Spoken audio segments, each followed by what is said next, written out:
الحمد لله الذي هدانا لهذا وما كنا لنهتدي لولا أن هدانا الله.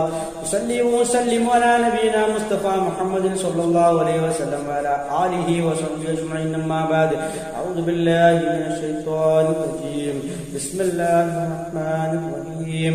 സൂറ അൽ-ശുഅറ 136, 137, 138 മൂന്ന് വചനങ്ങൾ നോക്കൂ നിങ്ങൾ.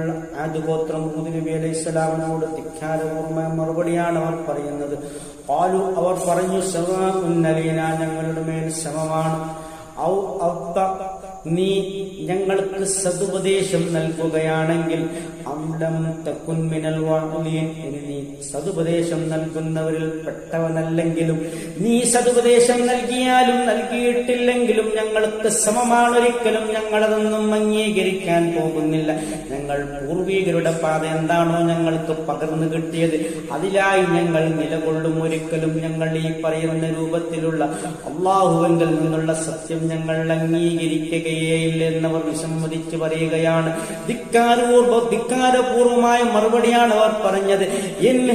ശേഷം അവർ പറയുകയാണ്, ഇതല്ലാതെയല്ല, ഈ വചനങ്ങളൊക്കെയും അല്ലാഹുവിങ്കൽ നിന്നുള്ള ഈ വചനങ്ങളല്ലാതെയല്ല,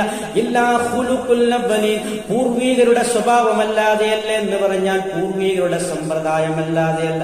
ഇതൊക്കെയും പൂർവീകരുടെ കെട്ടുകഥകളാണ്, അവരുടെ പൂർവീകരുടെ പുരാണ കഥകളാണ്. അതൊന്നും ഞങ്ങൾ അംഗീകരിക്കില്ല എന്ന് പറഞ്ഞുകൊണ്ട് ആ സത്യദീനിന്റെ സതുപദേശങ്ങൾ അവർ നിരാകരിക്കുകയാണ്. അള്ളാഹുവിങ്കൽ നിന്നും വഹിയായി ലഭിക്കുന്ന ആ വിശുദ്ധ വചനങ്ങൾ അവർ തള്ളിക്കളയുകയാണ്. പൂർവികരുടെ പുരാണങ്ങൾ എന്ന് പറഞ്ഞുകൊണ്ട് നോക്കൂ, എത്ര കഠിനമായ രൂപത്തിലാണ് അവരുടെ സ്വഭാവം. ഞങ്ങളല്ല ബിമുഅദ്ദബീൻ, ഞങ്ങൾ ശിക്ഷിക്കപ്പെടുന്നവരുമല്ല.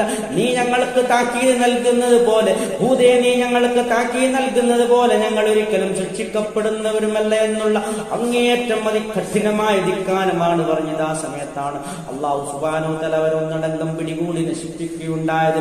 നോക്കൂ നിങ്ങൾ, ഈ രൂപത്തിലുള്ള അതികഠിനമായ രൂപത്തിലുള്ള മറുപടികളാണ് ലഭിച്ചത്. ഇതൊക്കെയും മുഹമ്മദ് മുസ്തഫ സല്ലല്ലാഹു അലൈഹി വസല്ലമക്ക് നേർക്കുനേരെ പാരായണം ചെയ്ത് പഠിപ്പിച്ചു കൊടുത്തുകൊണ്ട് മക്കക്കാരെ ഉദ്ബോധിപ്പിക്കുകയാണ് അല്ലാഹു സുബ്ഹാനഹു വ തആല. ഇനി നിങ്ങൾക്ക് എന്ത് മറുപടി പറയാനുണ്ടെന്നാണ് അതിലടങ്ങിയ ചോദ്യം. അൽഹംദുലില്ലാഹി റബ്ബിൽ ആലമീൻ.